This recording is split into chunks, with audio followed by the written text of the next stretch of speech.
Cek, cek, cek, cek, 1 2. Bismillahirrahmanirrahim. Assalamualaikum warahmatullahi wabarakatuh. Asbahna wa asbahal mulku lillah walhamdulillah la ilaha illallah wahdahu la syarikalah lahul mulku wa lahul hamdu wa huwa ala kulli syai'in qadir.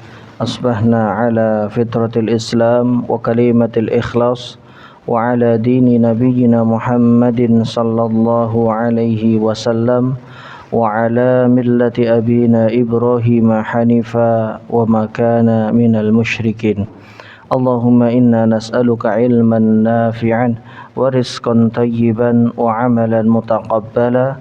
Allahumma inna na'udzubika min an nusyrika bika syai'an na'lamuh wa nastaghfiruka lima la na'lamuh. Amin ya rabbal alamin. Jamaah yang semoga dirahmati Allah, alhamdulillah pada kesempatan pagi hari ini kembali Allah Subhanahu wa taala membangunkan kita lebih awal untuk mengawali aktivitas pada pagi hari ini dengan rangkaian ketaatan dan amal soleh. Semoga yang kita lakukan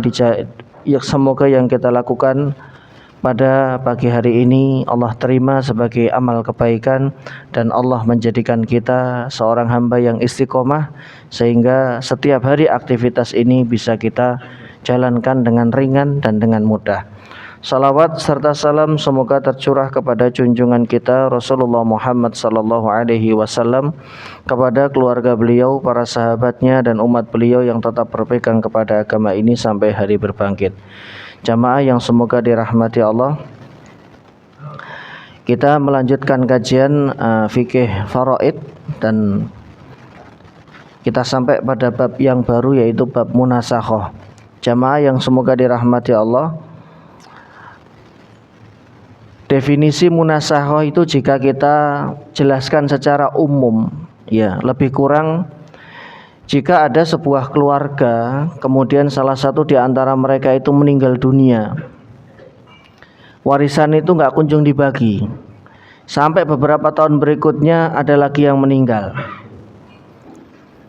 dan warisan juga belum dibagi sampai beberapa tahun berikutnya ada lagi yang meninggal. Ada 3 orang sudah yang meninggal dan itu belum dibagi-bagi sampai sudah 20 tahun itu warisan belum dibagi. Ada banyak faktor, ada banyak sebab kenapa seseorang menunda pembagian warisan, walaupun ya anjurannya itu adalah disegerakan. Ya, saya katakan anjurannya disegerakan. Kenapa? Karena pada warisan ini setelah seseorang itu meninggal, maka hartanya sudah bukan milik satu orang tapi milik bersama. Apakah hukumnya wajib Ustadz melihat situasi dan kondisi jamaah? Ya, tidak langsung dipukul rata itu adalah wajib atau tidak. Jika ahli waris yang ada atau ahli waris yang masih hidup itu adalah orang-orang yang berkekurangan, memang secara ekonomi mereka kurang dan bisa dikatakan ya warisan orang tuanya ini adalah sesuatu yang mereka tunggu-tunggu dan kondisinya memang betul-betul kekurangan, maka dalam keadaan seperti ini wajib hukumnya segera membagi. Entah dibagi langsung semua, dari warisan itu ditinggalkan dibagi semuanya langsung, atau diambil per item. Misalkan beliau punya 10 bidang tanah, atau kemudian beliau juga punya kontrakan di 3 titik, ya, masing-masing titik minimal 10 pintu misalkan dari orang tuanya, karena dulu orang tuanya adalah maklar tanah. Tapi qadarullah anaknya tidak mampu secara ekonomi karena ya memang rezeki yang Allah kasih seperti itu. Maka dari 10 petak tanah ini sesuai dengan kesepakatan mereka harus musyawarah dulu karena ini milik bersama. Misalkan yang salah satu 10 petak ini dijual lebih dahulu, itu bisa tidak langsung harus semua. Ya, tidak harus langsung diselesaikan atau dijual semua, sesuai dengan kesepakatan mereka. Nah, ada beberapa kondisi atau ada beberapa sebab ya seseorang itu menunda untuk membagi warisan. Salah satunya adalah karena konflik. Ada konflik di kalangan ahli waris. Dan ini tidak selesai dalam bentuk musyawarah kekeluargaan. Ini pengennya demikian, ini pengennya demikian, akhirnya nggak ketemu. Alasan yang lain adalah karena belum tahu bagaimana cara membaginya. Alasan yang lain ini yang klise, karena masih ada ibu, masih ada orang tua, entah itu ibu, entah itu bapak. Masa iya kita bagi seperti itu. Kemudian alasan yang lainnya, kita belum butuh. Karena masing-masing cukup, masing-masing mampu ya, masing-masing memiliki kelebihan rezeki. Ini berbeda kondisi. Tapi semangat awalnya adalah membaginya dengan segera, karena itu sudah bukan milik satu orang tapi milik bersama. Jamaah yang semoga dirahmati Allah, secara bahasa munasakhat itu adalah an-naqlu atau memindahkan atau menghilangkan. Ya, ini sebagaimana yang disampaikan Allah di dalam Al-Quran. Firman Allah Subhanahu wa taala, "Hadza kitabuna yantiqu alaikum bil haqq." Ini adalah kitab suci, ini adalah catatan amal kalian, yantiqu alaikum bil haqq, yang menceritakan perihal aktivitas dulu kalian ketika hidup. Catatan amal dibagikan. Inna kunna nastansikhu ma kuntum ta'maluna. Kata nastansikhu. Nastansikhu ini dari kata nasakho, ketambahan sin dan ta. Istansakho yastansikhu. Sesungguhnya kami menuturkan ya kepadamu dengan inna kunna nastansikhu minkum. Sesungguhnya Allah Subhanahu wa taala telah memerintahkan untuk mencatat ma kuntum ta'malun, atas apa yang kalian lakukan. Ya, menukil, memindahkan dari satu catatan ke catatan yang lain, kemudian mencatat. Itu makna nasakho secara bahasa. Ya, kemudian makna yang kedua menghilangkan atau memindahkan, sebagaimana yang Allah firmankan, ma nansakh min ayatin. Ayat mana saja yang kami nasakh, maksudnya kami pindahkan, diganti, dihilangkan kemudian diganti. Makanya pembahasan nasikh dan mansukh ini ada dalam pembahasan usul fikih. Ada hukum dulu yang Allah Subhanahu wa taala pernah turunkan, kemudian diamandemen, dihapus. Naskhul hukmi duna tilawah. Bacaan di Qur'annya masih ada, tapi secara hukum dihapus. Tapi ada juga yang dihapus ya permanen oleh Allah Subhanahu wa taala, kemudian diganti dengan hukum yang lainnya. Ya, seperti contoh dulu wasiat itu diberlakukan. Wasiat itu diberlakukan oleh Nabi SAW di fase awal, dan Allah Subhanahu wa taala juga memerintahkan ya. Nah, pada akhirnya setelah ayat waris itu turun, wasiat Allah amandemen. Dalam bentuk apa? Jadi dihapus oleh Allah dalam hal pembagian warisan setelah Allah turunkan ayat yang berkaitan dengan waris. Ayat-ayat waris itu mengamandemen ayat yang terkait dengan wasiat, sehingga hukum wasiat yang berkaitan dengan ahli waris teramandemen. Tapi wasiat non harta, orang tuanya pernah mewasiatkan sesuatu tapi bukan terkait dengan harta, nah ini yang masih diterapkan. Tapi kalau wasiat itu terkait dengan harta, karena sudah ada ayat waris, maka sudah tidak diberlakukan lagi. Ya. Nah, kemudian secara istilah, menurut ulama ahli faraid, meninggalnya sebagian ahli waris sebelum pembagian harta waris, sehingga bagiannya berpindah kepada ahli waris lain yang masih hidup. Tadi kami contohkan sudah ada 3 orang, sudah ada 2 orang yang meninggal di keluarganya, sudah ada 4, sudah ada 5 misalkan. Nah, jamaah yang ada di masyarakat atau yang sudah bergulir di masyarakat itu adalah hanya dibagikan kepada yang masih hidup. Padahal kerabat-kerabat lain yang dulu harusnya dia dapat itu masih hidup juga. Ya, misalkan ya sudah kita bagikan saja ke anak-anaknya seperti itu. Ya, dibagikan saja ke cucu-cucunya misalkan, ya, sehingga kemudian ahli waris yang lain tidak mendapatkan haknya karena sudah diambil oleh ahli waris yang terdekat atau ahli waris lain yang masih hidup, padahal yang lain juga masih banyak. Ya. Jamaah yang semoga dirahmati Allah, Bila salah seorang ahli waris meninggal dunia sedangkan dia belum menerima hak warisnya karena memang belum dibagikan, maka hak warisnya berpindah kepada beliau, dan ini adalah sesuatu yang maklum, sesuatu yang diketahui. Ya. Kemudian ada beberapa contoh. Karena di sini akan timbul suatu masalah yang oleh kalangan ulama faraid dikenal dengan al-jami'ah. Al-jami'ah itu adalah total global dari seluruh warisan yang ditinggalkan oleh atau tarikah yang ditinggalkan oleh almarhum. Sedangkan munasakhat sendiri memiliki beberapa keadaan. Ini masing-masing keadaan nanti secara rinci penyelesaiannya berbeda. Keadaan yang pertama adalah sosok ahli waris yang kedua. Pewaris meninggal dunia meninggalkan ahli waris. Ya, ini ahli waris pertama, warisan belum dibagi sehingga ahli waris dari angkatan pertama atau tingkatan pertama ini salah satunya meninggal. Kemudian beliau memiliki ahli waris yang lainnya. Nah, keadaan pertama ini adalah ahli waris yang kedua adalah mereka yang juga merupakan ahli waris yang pertama. Ada ahli waris pertama, ada ahli waris kedua. Maksudnya adalah ketika bapaknya meninggal, misalkan kita anggap ya di situ ada 4 anak, ada 3 anak, atau ada 5 anak. Ini ahli waris pertama, generasi pertama. Nah, sayangnya warisan belum dibagi. Seandainya warisan itu langsung dibagi, maka semua generasi pertama ini masih hidup dan dia kemudian mendapatkan. Ya, yang jadi persoalan kan umur tidak ada yang tahu, Pak. Sehingga kadang dari ahli waris golongan pertama ini atau tingkatan pertama salah satunya meninggal lagi. Dari 4 anak misalkan salah satunya kemudian meninggal. Nah, kalau kasus di sini ketika dia meninggal dia tidak memiliki ahli waris kecuali 3 saudaranya. Alias dia belum menikah, dia belum punya keturunan, ya, sehingga yang menjadi ahli waris hanya saudara-saudara kandungnya saja. Dalam kasus seperti ini masalahnya tidak berubah dan cara pembagiannya pun juga tidak berbeda.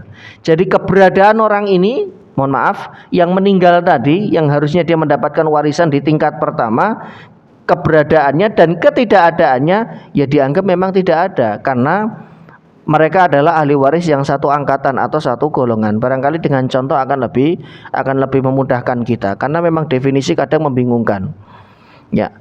Contohnya adalah di sini saya contohkan seorang meninggal dunia dan meninggalkan 5 orang anak laki-laki. Ini kasus pertama, saya gabung. Kasus kedua, ada yang meninggal dunia dan dia memiliki 5 anak perempuan. Jadi ini 2 kasus yang saya gabungkan, tapi nanti rinciannya akan berbeda. Ya, kita ambil contoh dulu yang 5 anak laki-laki.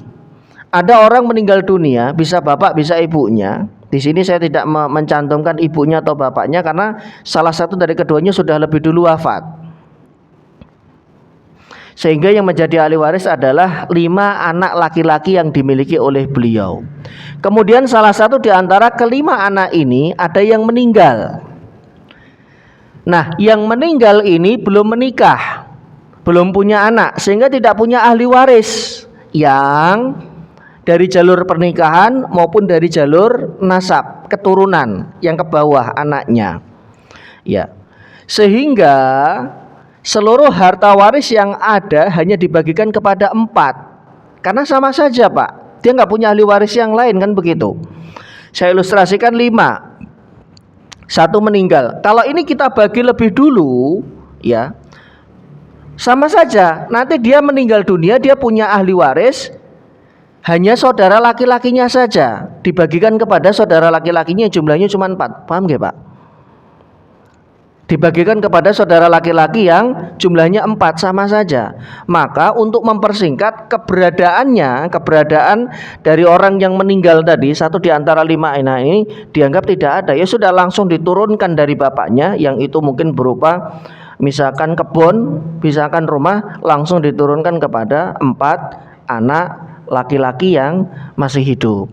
Lain cerita nanti apabila 5 anak ini, ya, yang anak pertama meninggal sudah punya istri, sudah punya anak, itu lain cerita. Nggak bisa langsung diturunkan begitu, karena dia punya ahli waris sendiri.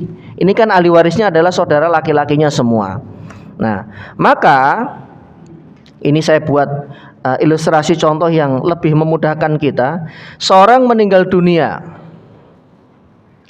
tahun 2010, sekitar 14 tahun yang lalu, meninggalkan uang tunai 1 miliar di rekening. Zaman itu 1 M masih banyak. Dan sekarang 1 M ya nilainya berkurang terus menyusut. Dengan ahli waris 5 anak laki-laki. Warisan pun belum dibagi hingga tahun 2018 salah satu dari mereka meninggal. Yang meninggal siapa ini? Anak, 1 dari 5 anak. Nah, ketika 1 dari 5 anak ini meninggal, ahli warisnya siapa? Ahli warisnya siapa kita menyebutnya?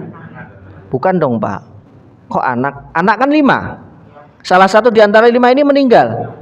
Terus yang ini apa menyebutnya kita? 4 ini saudara laki-laki sekandung. Jangan salah dalam menyebutnya. Nanti ketika salah ya kami pun juga menghitungnya juga salah. Kepada orang tua yang meninggal ini namanya anak. Tapi kalau antar anak ini meninggal namanya saudara laki-laki sekandung. Harus diberikan catatan sekandung. Kalau saudara laki-laki saja tidak cukup. Kenapa? Karena dalam waris itu saudara sekandung, seayah seibu itu ada dan berbeda. Bagian mereka berbeda. Baik. Ketika salah satu di antara mereka meninggal di tahun 2018, maka mereka meninggalkan 4 orang saudara laki-laki sekandung. 4 orang saudara laki-laki sekandung. Loh, mana istri dan anaknya? Dia belum menikah rupanya. Nah, maka yang menjadi ahli waris adalah 4 saudara laki-laki sekandung.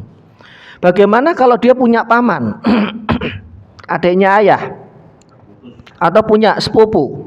Paman terhalang oleh adanya saudara laki-laki sekandung. Makanya di sini tidak saya cantumkan. Ahli waris yang terhalang ya tidak kita cantumkan. Sehingga warisan dibagi rata kepada 4 anak ini atau 4 saudara laki-laki ini dengan masing-masing mendapatkan 250 juta. 250 juta. Baik, kita tambahkan.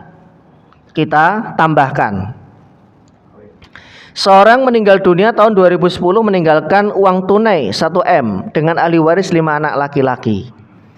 Anak pertama meninggal dunia.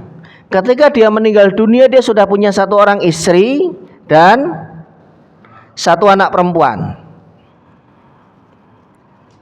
Maka ahli warisnya ada berapa? 4 saudara laki-laki, istri dan anak perempuan. Begitu. Nah, jika skemanya seperti ini maka nggak bisa langsung diturunkan Pak. Kenapa? Karena mayat punya ahli waris. Maka dari 1 M dibagi dulu bagian dia berapa. Dibagi dulu 5 berarti. Paham nggih Pak? Kasus ini dengan kasus yang barusan saya ucapkan ini berbeda. Nanti ada di keadaan kedua dan ketiga. Maka 1 M kita bagi 5 dulu. Loh Ustaz, kenapa nggak langsung diturunkan? Karena salah satu di antara 5 anak ini punya ahli waris. Kita bagi 5 dulu, masing-masing anak berarti mendapatkan 200 juta. Sehingga bagian 4 saudara laki-laki adalah 200 juta masing-masing. Sedangkan anak pertama tadi yang meninggal 200 juta ya dibagi lagi. Untuk siapa? Istri, anak perempuan dan 4 saudara laki-lakinya dapat lagi. Kenapa begitu Ustaz? Karena nggak ada yang menghalangi. Kan begitu Pak. Dari 200 juta ini istrinya dapat berapa? 1/8. 1/8-nya itu berapa dari 200 juta? 25 juta, betul. 1 anak perempuannya berapa bagiannya? Setengah. Setengah itu berapa? 100 juta. Ada 100 juta, ada 25 juta. Total yang sudah diambil 125 juta. Sisanya adalah 75. Dibagi rata kepada saudara laki-lakinya. Itu tadi kalau anak perempuan. Kita masukkan anak perempuan, kita ganti anak laki-laki. Maka semua 4 bersaudara ini terhalang. Selesai cerita mereka. Jadi dia tidak mendapatkan warisan. 200 juta yang didapatkan dari orang tua dari dana 1 M yang merupakan warisan Semuanya diambil oleh ibu dan satu anak laki-lakinya. Ibunya mendapatkan 12,5, sekitar 25, sisanya asobahnya diambil oleh anak laki-lakinya. Jadi ini yang membedakan ya ahli waris yang memiliki anak laki-laki dan yang tidak memiliki anak laki-laki. Karena yang tidak memiliki anak laki-laki pasti warisannya itu akan keluar dan melebar ke yang lainnya. Nah, kita ambil contoh yang lain. Kalau tadi 5 anak laki-laki, sekarang kita contohkan adalah 5 anak perempuan. Pada tahun 2010 ada orang yang meninggal dunia, kemudian meninggalkan uang tunai 1M dengan ahli waris 5 anak perempuan. Kalau tadi 5 anak laki-laki, ini adalah 5 anak perempuan. Ini ahli waris tunggal ya Pak ya. Artinya yang sederajat, bukan tunggal satu til, tidak. Yang sederajat, yang satu leteng dengan mereka, yaitu anak. Ini hanya mereka saja. Artinya mereka nggak punya paman. Mereka yang meninggal ini nggak punya paman, nggak punya saudara laki-laki, nggak punya keponakan dan yang lain. Kalau ahli warisnya tunggal, maka diambil semua oleh mereka. Ya, tapi nanti lain kalau yang meninggal ini punya saudara laki-laki. Ya, kita urai dulu sesuai yang ada di contoh ini, baru nanti kita masukkan contoh-contoh yang lainnya. Warisan pun belum dibagi hingga tahun 2018, salah satu dari mereka meninggal dengan ahli waris. Siapa ahli warisnya? 4 saudari perempuan sekandung. Ya, yang menjadi ahli warisnya adalah 4 saudari perempuan sekandung. Pertanyaan saya, berapa bagian mereka?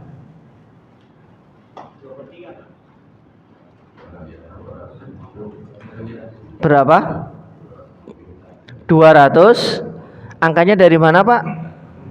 Langsung dibagi 4. Ustaz, kenapa enggak 2/3? Karena mereka ahli waris tunggal. Ini ahli waris tunggal, enggak ada yang lain. Cuman jumlahnya 4. Tunggal dalam artian satu leteng Pak. Kan ini semuanya sama-sama saudara perempuan, sama-sama anak perempuan, sama-sama saudara perempuan, satu derajat, satu tingkatan. Lain halnya kalau dia punya keponakan, lain halnya kalau dia punya saudara laki-laki atau anak dan lain-lain. Ini bukan satu leteng begitu. Jadi kalau skemanya seperti ini, maka semuanya dibagi rata. Anak yang meninggal di tahun 2018 yang sejatinya dapat warisan lebih dulu dianggap tidak ada, karena mereka satu leteng. Dan ahli waris yang kedua ini adalah ahli warisnya juga yang pertama tadi yang meninggal di tahun 2018, sehingga masing-masing mereka mendapatkan 250 juta langsung dibagi rata. Baik, kita masukkan. Tahun 2010 ahli warisnya 5 anak perempuan dan 1 saudara laki-laki sekandung. 1 saudara laki-laki sekandung. Kemudian warisan belum dibagi hingga tahun 2018, salah satu dari mereka, ini ngawang Pak ya, salah satu dari mereka meninggal, yaitu anak perempuan dengan ahli waris 4 saudara perempuan sekandung dan bukan. Dan tadi yang adik laki-laki jadi apa? Jadi paman. Ya kan yang meninggal kan keponakannya Pak. Yang masih hidup tadi adalah pamannya. Ini saya ulang. Tahun 2010 ada yang meninggal. Yang meninggal laki-laki, berarti bapaknya. Ahli warisnya 5 anak perempuan dan 1 adik laki-laki. Adik laki-lakinya bapak ini apanya 5 anak perempuan? Paman, Pak Le. Maka ketika salah satu di antara 5 anak perempuan ini meninggal, ia nyebutnya paman sebagai ahli waris. Baik. Kalau skemanya seperti tadi kita masukkan adik laki-laki, maka 5 anak perempuan ini berapa bagiannya? 2/3. Kok beda Ustadz? Enggak, ya 2/3 bagi 5 Pak. Bagi 5, enggak bisa langsung diturunkan. Kan tadi kita jelaskan, karena ada ahli waris yang lain, enggak bisa langsung diturunkan. Jangan bingung Pak nggih. Karena memang ini mirip-mirip. Ya, disinilah dibutuhkan kejelian kita. Jadi 1M ini dibagi dulu 5 plus 1 saudara laki-laki. Adik laki-lakinya dapat berapa? dapat asobah binafsihi. Gede ini. 2/5 diambil 5 anak, 2/3 diambil 5 anak perempuan, sisanya 1/3 diambil saudara laki-lakinya. 2/3 dari 1 M berapa? Sekitar 666 juta. Dibagi 5. Keluar angka berapa, Pak? 133. Jadi masing-masing anak perempuan mendapatkan 133 juta. Warisan pun belum dibagi hingga 2018 yang paling tua meninggal dan dia belum menikah. Maka yang menjadi ahli waris adalah 4 saudara perempuan sekandung, terus siapa lagi? Dan seorang paman. 4 saudara perempuan berapa bagiannya? 2/3. Pamannya mengambil 1/3 lagi. Jadi warisannya yang mana? Satu warisan dari orang tuanya sejumlah 133 juta, dan kalau beliau punya aset karena beliau bekerja, beliau berdagang, ya, beliau punya gaji, semuanya dikumpulkan kemudian diwariskan. Pertanyaannya, ini paman menang banyak, 2 kali dapat. Dari kakaknya dapat, dari keponakannya dapat. Padahal mungkin paman ini tinggalnya sudah di Papua, jauh. Pertanyaannya, kenapa diberi sama Allah? Jauh banget Pak Haji. Kenapa coba? Ya betul, hikmahnya apa? Kenapa paman ini yang jauh tapi tetap kemudian diberi sama Allah? Ini kan sebagian kalangan nganggap, wah ini nggak fair. Dia udah jauh, nggak kelihatan batang hidungnya kok. Kentutnya aja sudah nggak bau, udah nggak kedengeran. Kok tiba-tiba kemudian dikasih? Om, warisan om, siap. Datang langsung. Bila perlu nyarter pesawat, gede nominalnya, ya kan? Sampai ratusan juta misalkan seperti itu. Kok tetap diberi ya? Jamaah, semangat Islam dalam waris itu adalah menyambung silaturahmi sebetulnya. Ini poin pentingnya. Menyambung silaturahmi, jenengan rela nggak rela, ridho nggak ridho, yang Allah inginkan adalah silaturahmi ini tersambung. Kenapa?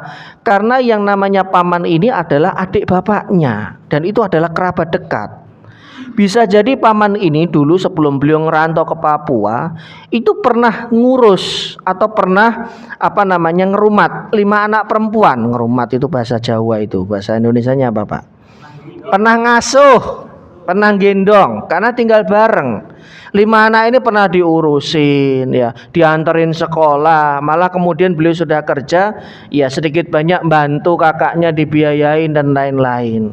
Tapi qadarullah setelah beliau menikah, kemudian beliau merantau sampai di Kalimantan, sampai di luar pulau.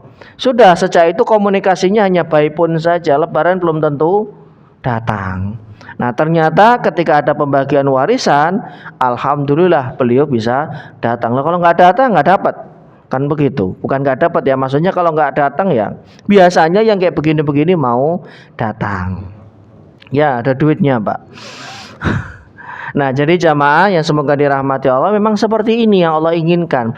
Kadang Pak, dalam satu keluarga itu ada urusan ruwet, ada urusan kredit. Ini yang banyak saya temukan kasus di lapangan. Adiknya sendiri, ya, itu mengambil tanah yang dimiliki oleh kakaknya. Adiknya mengambil tanah yang dimiliki oleh kakaknya. Katanya ini hibah dari orang tuanya. Padahal tanah itu adalah milik kakaknya. Cuman karena kakaknya pada saat itu dinas, pindah-pindah, nggak sempat ngurus yang demikian. Akhirnya yang mengurus surat-suratnya adalah ayahnya. Semua saudara-saudaranya tahu kalau ini adalah punya kakak nomor 1. Tapi adik yang paling bontot, mereka 5 bersaudara, mengklaim enggak kok ini punya bapak. Memang bapak yang ngurus surat-suratnya, karena yang nomor satu ini kan ikut suaminya dinas, pindah sana, pindah sana, pindah sana. Tahu-tahu 2 tahun sudah di ujung pulau, tahu-tahu sudah di luar Jawa, sehingga mereka nggak sempet. Akhirnya karena percaya sama bapaknya, dititipkanlah untuk beliin tanah, ngurus segala macam. Tapi sayangnya atas nama bapaknya tanah itu. Kenapa? Lah gimana kami di luar daerah, kami dinas, kami nggak bisa percaya ya sama bapaknya. Nah, ketika bapak ini meninggal, itu dianggap sebagai tanah waris oleh anak-anaknya. Ini banyak problem seperti ini terjadi. Sampai gara-gara seperti ini silaturahminya kemudian putus, tidak saling komunikasi ya oleh saudaranya masing-masing, karena ya dia mengambil punya saya. Pelik itu Pak masalahnya, sampai mereka nggak komunikasi, nggak saling tegur. Lebaran juga seperti itu. Ya, maka di sini jamaah yang semoga dirahmati Allah, saya sering mengingatkan di banyak majelis, terutama ketika membahas masalah ini. Apapun itu Pak, jika itu terkait dengan rumah, terkait dengan tanah, terkait dengan properti, jangan dibiasakan lesan Pak. Jangan dibiasakan lesan, tapi tulis, tertulis, bermaterai, dan di situ ada saksi.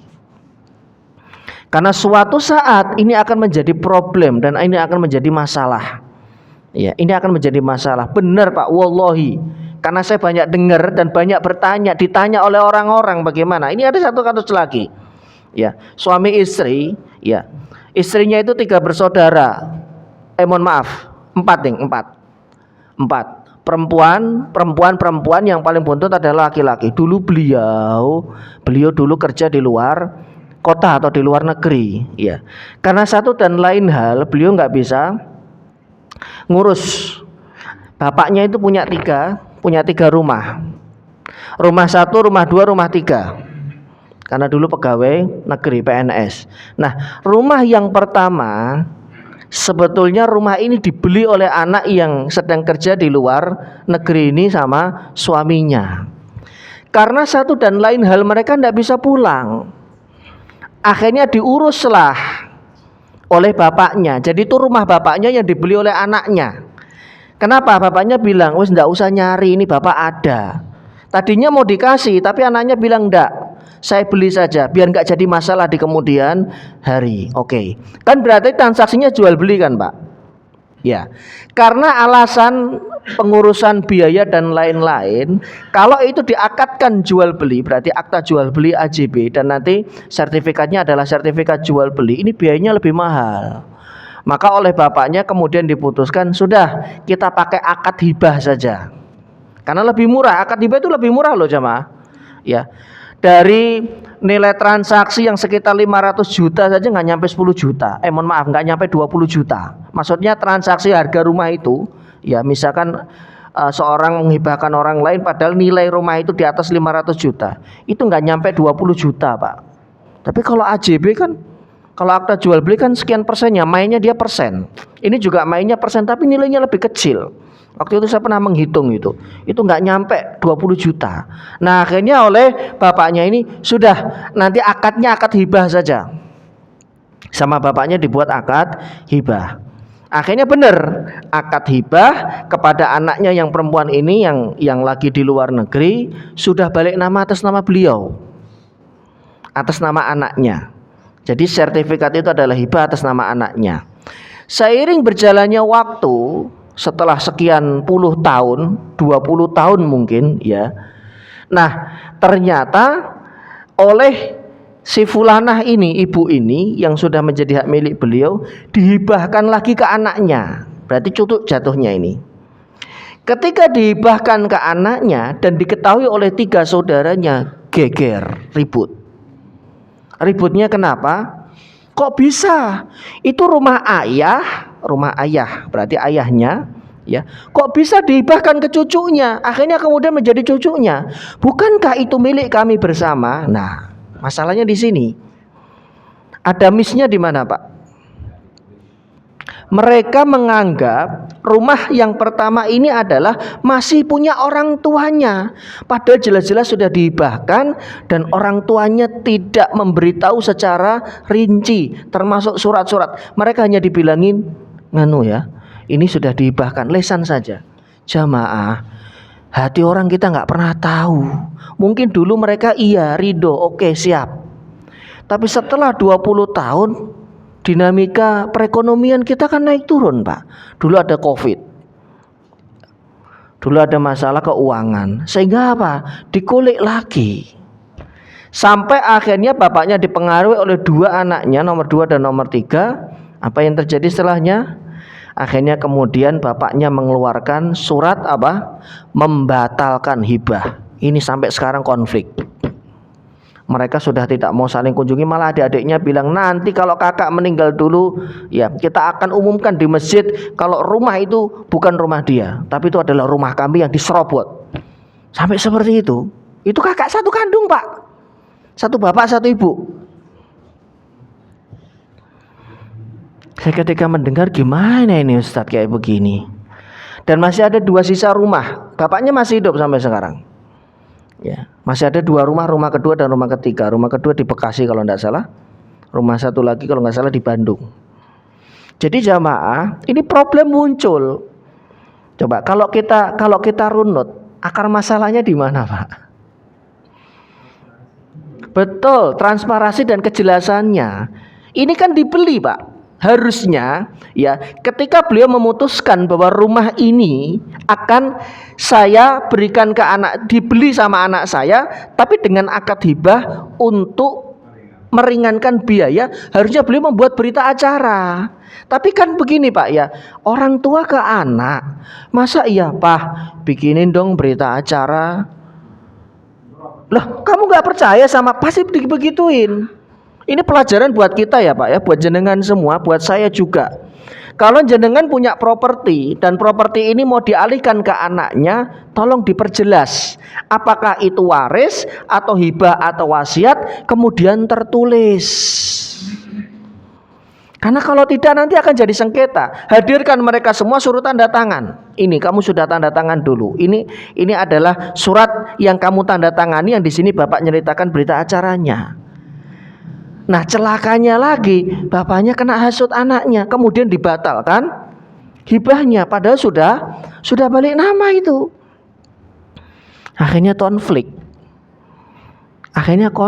Ya saya cuma bisa mengatakan, ini kan sudah dihibahkan Ibu, Bapak, ini sudah atas nama jenengan. Kuat secara agama, kuat secara negara, karena sudah balik nama. Lain cerita kalau baru lesan kemudian belum dibalik nama, ini bisa dianulir. Sekarang bilang kayak tanah gua awakmu, terus nanti bulan depan ribut sama anaknya, Rasido nggak jadi. Nanti kemudian pas dibaik-baikin tahun berikutnya, itu tanah yang sana buat kamu. Habis itu nanti ribut lagi, sudah nggak jadi, nggak ada yang dihibahkan ke anak-anak. Anak-anak kurang ajar semuanya, durhaka semuanya. Berubah. Ya boleh-boleh saja sih, itu kan haknya beliau. Tapi kan ini kan jadi masalah hukum nanti di kemudian hari. Anaknya bingung, hukum mana yang dipakai, ucapan bapak ini yang mana yang dipakai. Di tahun 2000 beliau bilang dihibahkan, 2005 dianulir, diambil lagi, 2010 hibahkan lagi, kemudian 2013 ditarik lagi, sampai terakhir beliau meninggal dunia tidak ada kata-kata hibah yang keluar. Ya yang dipakai ya hukum yang paling terakhir. Kan begitu Pak. Makanya ya ini nanti jadi kacau, anak-anak ini ribut sendiri, tonjok-tonjokan sendiri, rebutan sendiri. Karena apa? Karena ketidakjelasan daripada akad hibah. Kalau memang kita memberikan boleh, kalaulah tidak langsung balik nama, kita buat catatan secara khusus bahwa yang bertanda tangan di bawah ini apa transaksinya, jual beli misalkan. Atau kemudian karena begini, anak membeli tanah yang dimiliki oleh bapak. Ya, karena dia pengen tenang, dia pengen di kemudian hari nggak diganggu. Mereka 5 bersaudara. Bapaknya punya tanah 10 petak. Ya, ada yang paling gede sekitar 300 meter dibeli. Kenapa? Karena kalau dia nunggu hibah belum tentu dapat hibah dari bapaknya, satu.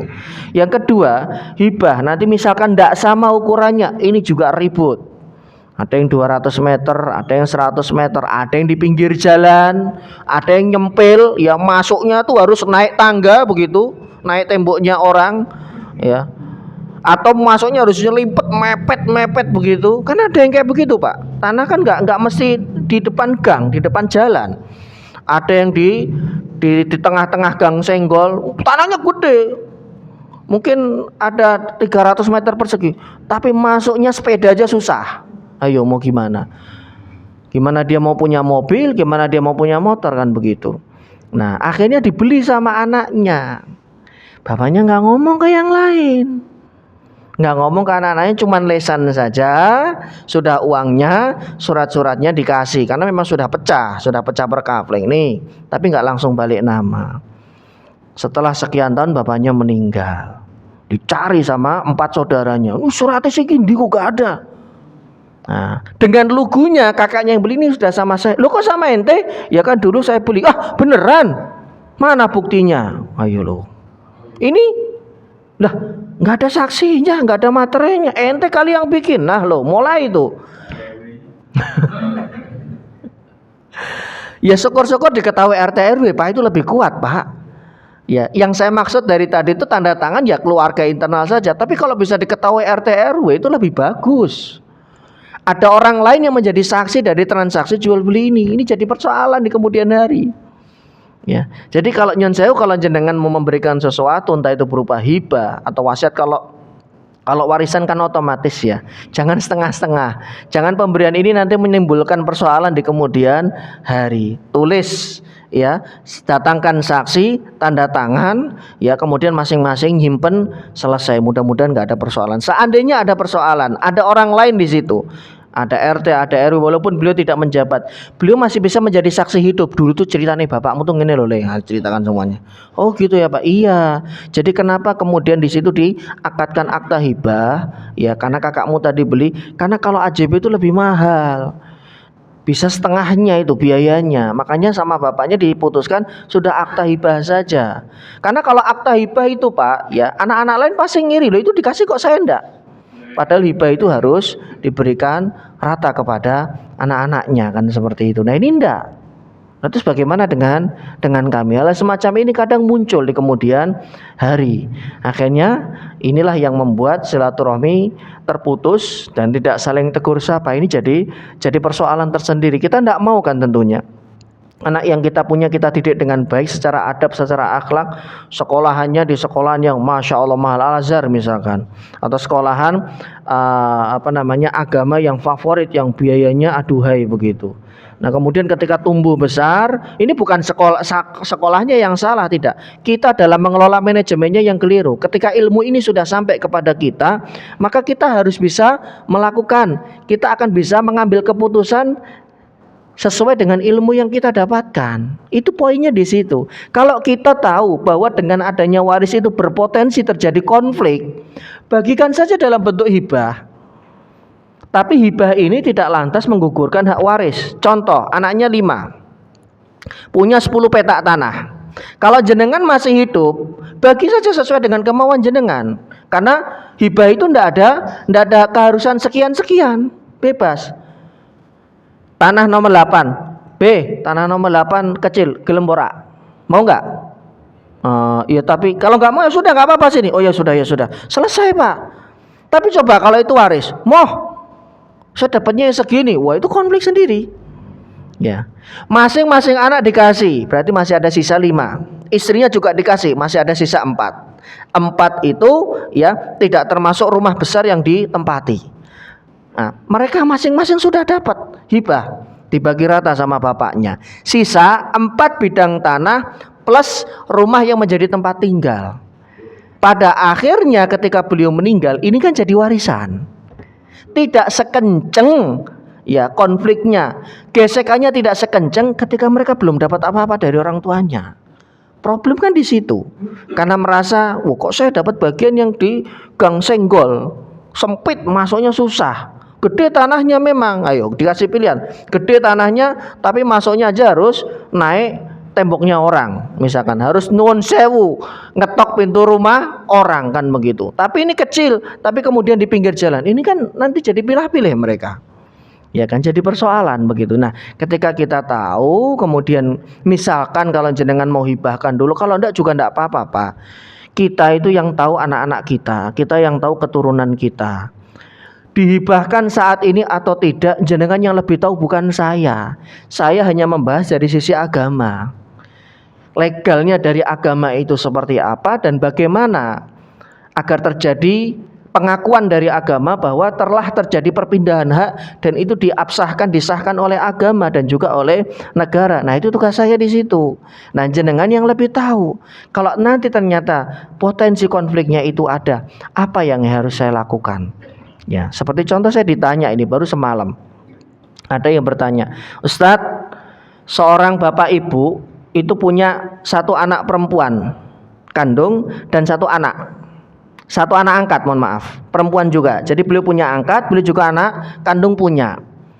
Nah, beliau berniat ingin mewasiatkan rumahnya yang ditempati satu-satunya kepada cucu dari anak perempuan, karena anak perempuannya ini pisah dengan suaminya, kemudian dia nikah lagi dengan suami kedua, tinggal sama suaminya, anaknya dititipkan mbahnya. Jadi selama bertahun-tahun itu anaknya tinggal dengan mbahnya. Nah, mbahnya pengen anak ini diwasiatkan nanti ya mendapatkan rumah yang satu-satunya didapatkan. Beliau bertanya, boleh enggak seperti itu? Wasiat itu maksimal sepertiga. Wasiat maksimal sepertiga. Selebihnya 2/3 itu punya siapa? Punya siapa, Pak? Kalau dari kasus di atas, ahli warisnya siapa? Anak perempuannya. Anak angkat nggak ada urusan karena mereka tidak mendapatkan waris secara langsung. Anak perempuannya dan saudara laki-laki dari ibu dan bapaknya atau saudara perempuannya melebar. Sedangkan dia dapat 1/3 saja wasiat itu, karena dia bukan ahli waris ya. Cucu perempuan dari anak perempuan itu bukan ahli waris secara langsung, mereka ahli waris dzawil arham. Ahli waris tapi tidak prioritas. Paham nggih? Ahli waris tapi tidak prioritas. Yang ahli waris dan itu prioritas adalah cucu laki-laki dan perempuan dari anak laki-laki. Karena jalur pewarisan dari anak perempuan kita terputus hanya sampai anak perempuan saja. Ini juga jadi dilema ketika saya ngangkat masalah ini di sebuah majelis. Ada ibu-ibu yang nggak terima, loh Ustaz, itu kan cucu saya. Betul. Loh kok dia nggak dapat warisan dari saya? Karena satu, jenengan punya cucu dari anak laki-laki. Oh gitu ya Ustaz? Iya. Lah terus gimana biar dia bisa dapat? Kasih hibah atau diwasiatkan. Kan kita tahu, oh peta keluarga kita tahu setelah ilmu itu sampai, oh berarti skemanya begini ya. Potensi terjadinya menurut mereka ketidakadilan di masa yang akan datang atau masalah kita tutup dari awal. Kalau kita tahu bahwa cucu laki-laki dari anak perempuan itu nggak bisa langsung mendapatkan warisan karena dia nanti dapat dari besan kita, dari kita enggak, maka berikanlah hibah kepada mereka. Saya cuma menganjurkan kepada beliau tadi penanya, cucunya itu hanya dapat 1/3, dia bisa dapat. Sisanya ini akan menjadi sengketa. Nah, bisa nggak kemudian diambil semuanya? Bisa dengan catatan keredoan dan kerelaan dari ahli waris. Dan itu harus dibuktikan dengan surat pernyataan. Karena surat ini nanti akan dibawa ya untuk balik nama. Apa dasarnya wasiat? Ahli warisnya masih ada. Karena notaris juga nggak mau ngambil risiko. Kalau dibalik nama terus digugat, kan persoalan Pak. Maka ya kalau mau memberikan wasiat maksimalnya 1/3, 2/3-nya nanti diambil ahli waris. Tapi kalau mau tidak menimbulkan konflik di kemudian hari, berikan dalam bentuk hibah. Keluar akta hibah, balik nama atas nama cucunya, close, selesai kasus. Anaknya nggak akan bisa gugat dong. Terserah toh bapak mau ngasih ke cucu, lah kan kamu sudah sama padahal itu juga anaknya sebetulnya. Ya, dan banyak hal-hal yang kemudian ya kita temukan di masyarakat, ya konflik masalah itu terjadi karena kurangnya edukasi, kurangnya ilmu yang sampai kepada mereka, seperti itu. Jadi bapak sekalian dan jamaah yang semoga dirahmati Allah, itu terkait dengan materi munasakhot. Kemudian ini masih dengan contoh yang tadi tahun 2010. Ya, ini kalau ini saya mix. Kalau tadi 5 anak perempuan, 5 anak laki-laki, ini saya mix. Yang meninggal punya anak laki-laki dan anak perempuan. Seorang meninggal dunia tahun 2010 meninggalkan uang tunai 1M. Ahli warisnya 3 anak laki-laki dan 2 anak perempuan. Warisan belum dibagi hingga tahun 2018. Salah satu dari mereka meninggal dengan ahli waris 2 saudara laki-laki dan 2 saudara perempuan. maka seluruh warisan yang ada hanya dibagikan kepada keempat anak yang tersisa, seolah-olah ahli waris yang meninggal itu tidak ada dari awalnya.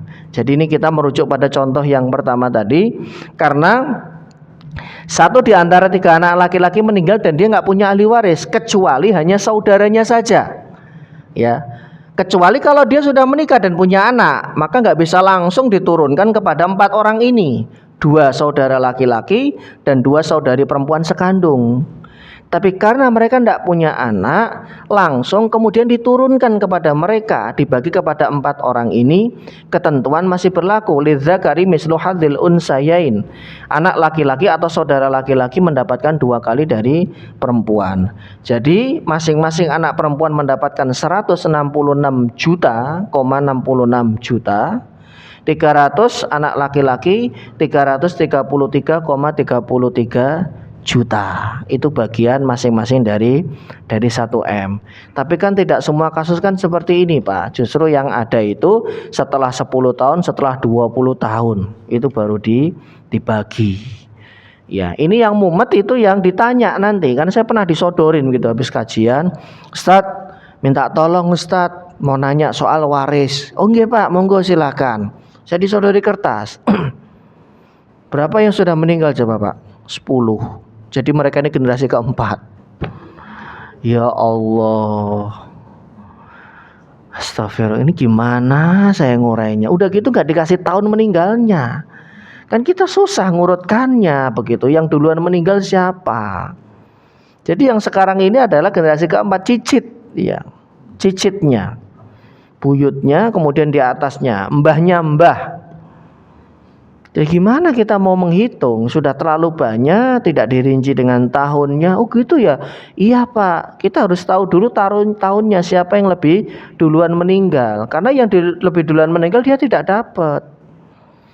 Kemudian siapa yang belakangan, kemudian fulan ketika meninggal siapa ahli warisnya, itu enggak dirinci. Istrinya enggak disebut semua, suaminya enggak disebut semua, yang disebut cuma anak-anaknya. Karena anggapan mereka, ya anggapan kaum muslimin ini hanya anak-anak saja yang menjadi ahli waris, istri mah tidak. Ini juga yang beredar di mungkin orang Jawa begitu ya. Suami istri menikah, bisa sambung begitu ya. Suaminya itu dapat rumah hibah dari orang tuanya. Ya, kemudian mereka tidak punya anak. Kemudian suaminya meninggal. Ini kan harusnya rumah ini jadi warisan istrinya juga, walaupun bagiannya cuma seperempat. Ya, tapi di kalangan masyarakat kita di daerah pedesaan sana, ya, ketika suami sudah meninggal dan mereka tidak punya anak, istri ini angkat kaki, pulang ke rumah orang tuanya. Dianggap dia nggak berhak memiliki, wong itu punya orang tuanya masih padahal sudah dihibahkan, karena nggak punya anak, begitu. Kalau punya anak mungkin, tapi kalau nggak punya anak ya sudah, sana silakan. Ini kan jadi problem. Padahal rumah itu ketika sudah dihibahkan ke anaknya, karena memang belum balik nama Pak. Ya, jadi bapaknya sudah ngomong secara lisan, ini buat kamu, ini buat kamu, ini buat kamu. Tapi surat masih dipegang bapaknya, belum dibalik nama. Ya, ketika anaknya meninggal dan sudah punya istri, sudah punya menantu, tapi mereka belum punya keturunan, ya akhirnya menantu ini kan tidak enak.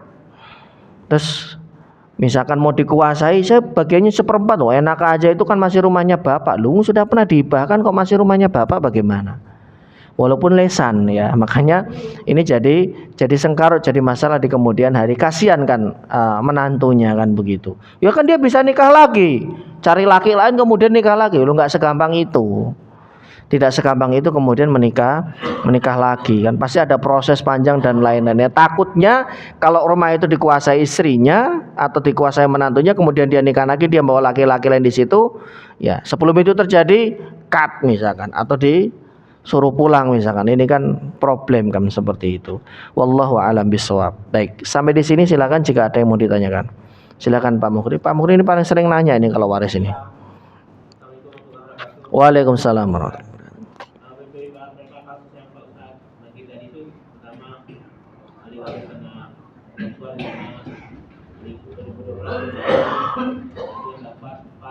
Itu gara-gara kelalaian ya Pak, gara-gara kelalaian membagi akhirnya meninggal satu, ini ada kehidupan, bukannya ditarik ke belakang lagi Pak, dia dapat gitu Pak.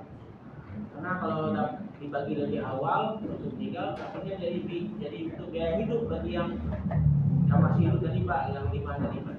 Mau penjelasannya Pak. Kedua, benar Pak Ustaz, di kampung saya juga yang ahli waris itu anggapannya otomatis anak gitu. Padahal kalau meninggal itu bapaknya, ibunya, istrinya masih ada dapat, atau kalau masih ada orang tua dari bapak yang meninggal tersebut kan dapat juga Pak. Karena seperti penjelasan Bapak ada 6 ya tetap dapat. Itu penjelasannya Pak. Ya, yang pertama tadi yang ini maksudnya Pak. Ya, Yang ditanya apa?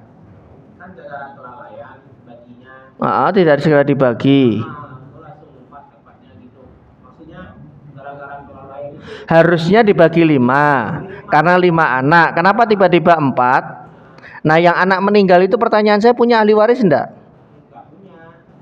Kan cara kasusnya pegang bapak nggak punya. Maksud saya gini, kan gara-gara kelalaian ya. Orangnya sudah meninggal, yang mau dibagi apa Pak? Kan orangnya sudah meninggal. Tadi kan ada 2 kasus. Kasus di mana beliau nggak punya ahli waris kecuali saudara kandungnya saja. Kasus kedua, kalau beliau sudah punya anak dan istri. Kalau sudah punya anak dan istri, baginya nggak begini, ya kan? Turun dulu ke anak dan istrinya. Begitu. Kenapa? Karena harusnya ketika beliau masih hidup 5 orang anak ini dapat semua. Karena permasalahannya kan kelalaian nggak segera dibagi, akhirnya ada salah satu yang meninggal. Kalau yang 5 anak tadi, yang anak meninggal itu punya istri dan punya anak, ya baginya nggak langsung 4, diturunkan dulu ke yang meninggal dulu tadi, nanti pembagiannya untuk istri dan anaknya. Tapi kalau mereka tidak punya ahli waris lain kecuali saudara kandungnya saja, lah buat apa dibagi 5 dulu, wong yang dibagi 5 dulu nyoh loh orangnya sudah nggak ada. Nah, kan begitu, makanya langsung diturunkan ke 4. Kemudian pertanyaan yang kedua, kakek ya tadi ya Pak ya, kakek dan ibu. Kenapa kok yang ada di masyarakat nggak seperti itu? Kurangnya edukasi Pak.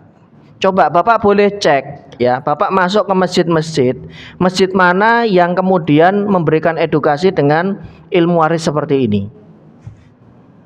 Kalau di sini cuma Al-Hidayah, di tempat lain belum tentu Pak. Fikih sholat itu sudah banyak yang bahas. Fikih sholat, fikih toharoh, hampir setiap ustadz itu membahas masalah fikih sholat, fikih toharoh. Tafsir banyak ustadz-ustadz yang tafsir, apalagi hadis banyak. Apalagi ngomong masalah akhlak, pembahasan akhlak banyak. Tapi tidak semua masjid itu kemudian ya memasukkan salah satu materi yang penting ini. Edukasi itu penting. Ya, masyarakat kita itu butuh edukasi. Dan harusnya setiap masjid itu ada pembahasan ini, harusnya. Tapi kan balik lagi kepada kebijakan DKM, Dewan Kemakmuran Masjid. Kalau DKM-nya pengen ya jamaahnya teredukasi biar nanti tidak ada konflik di masa yang akan datang, salah satu caranya adalah ilmu. Ilmu itu betul-betul mengangkat ya kebodohan, mengangkat ketidaktahuan, mengangkat dan menghilangkan konflik itu karena ilmu. Dan bonus yang lainnya, jenengan bisa tahu dan memetakan, saya itu punya aset banyak, saya punya anak, tapi saya nggak punya anak laki-laki, anak saya perempuan. Ini potensi melebar ke adik-adik saya, efek konfliknya lebih besar. Maka saya harus melakukan sesuatu agar di kemudian hari tidak jadi masalah, sehingga jenengan tahu apa yang harus saya lakukan. Salah satu solusinya misalkan hibahkan kepada anaknya yang perempuan. Nah, nanti kan masih ada sisa. Kita hampir mustahil kita menghibahkan semua yang kita punya, Pak. Rekening mungkin masih ada atas nama kita. Nah, sisa yang ada di rekening misalkan 100 juta, 200 juta, itu nanti yang akan diwarisi oleh adik-adik kita. Tapi kan nominalnya sudah kecil. Kalau saya boleh ambilkan contoh, jenengan punya total kekayaan 10 M. Kalau tidak ada yang dihibahkan ke anak-anaknya, pada jenengan nggak punya anak laki-laki, ya, maka sepertiganya itu bisa lari ke saudara laki-lakinya jenengan. Sepertiga dari 10 itu 3,3 M, gede Pak. Ya kan? Bisa jadi anak-anaknya ini yang perempuan itu punya hutang di mana-mana, ekonominya susah dan lain-lain. Begitu. Nah, mereka belum tentu juga ridho untuk paman-pamannya ini dapat 3,3, gede. Om saya dapat 3,3 M, cuma satu lagi omnya, adik laki-lakinya bapak misalkan, kan dia ngambil asobah. Nah, bapaknya tahu nih, sudah pernah belajar apa yang harus dilakukan, maka kemudian beliau menghibahkan 9 M kepada anak-anaknya. Sudah sisa 1 M. Ketika nanti beliau meninggal, 1 M inilah yang akan dibagikan. Tapi kan nominalnya sudah kecil, Pak, ketimbang yang tadi 10 M. Dan anak-anaknya bisa lebih ridho karena kami sudah dapat hibah dari bapak 9 M dibagi 3, kan anaknya perempuan semuanya 3, masing-masing 3 M. Ya, yang 1 M ini kami pun juga masih berhak 2/3-nya. 2/3 dari 1 M kan sekitar 600 sekian. Omnya hanya mendapatkan sekitar 300. Ya sudah, nggak apa-apa. 300 itu sudah worth it, sudah banyak sekali. Iya, tapi kan yang paling gede kami sudah dapat, rumah ada, tanah ada. Omnya dapat uang tunai seharga itu, sebesar itu. Jadi hal semacam ini ya bisa dilakukan untuk mengantisipasi konflik di masa yang akan datang. Kalau kita punya tanah, punya properti, kalau ndak punya apa-apa ya wes, selesai. Kan begitu. Punya utang misalkan, nah ini repot persoalan. Baik, cukup. Apa ada yang mau ditanyakan lagi? Oh, silakan Pak.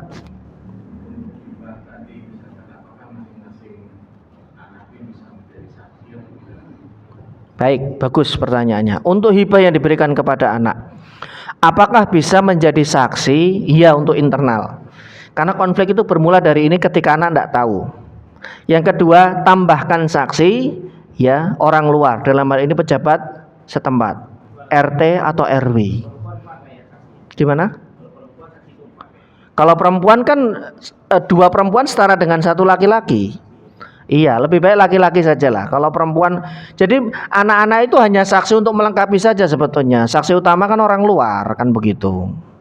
Ya, RT atau RW tanda tangan. Syukur-syukur ada yang lain yang tahu misalkan. Jadi semakin banyak yang tahu, ya mudah-mudahan bisa meredam masalah di kemudian hari, begitu. Cukup Pak nggih. Kita tutup dengan doa kafaratul majelis. Subhanakallahumma bihamdika asyhadu an la ilaha illa anta astaghfiruka wa atubu ilaik. Assalamualaikum warahmatullahi wabarakatuh.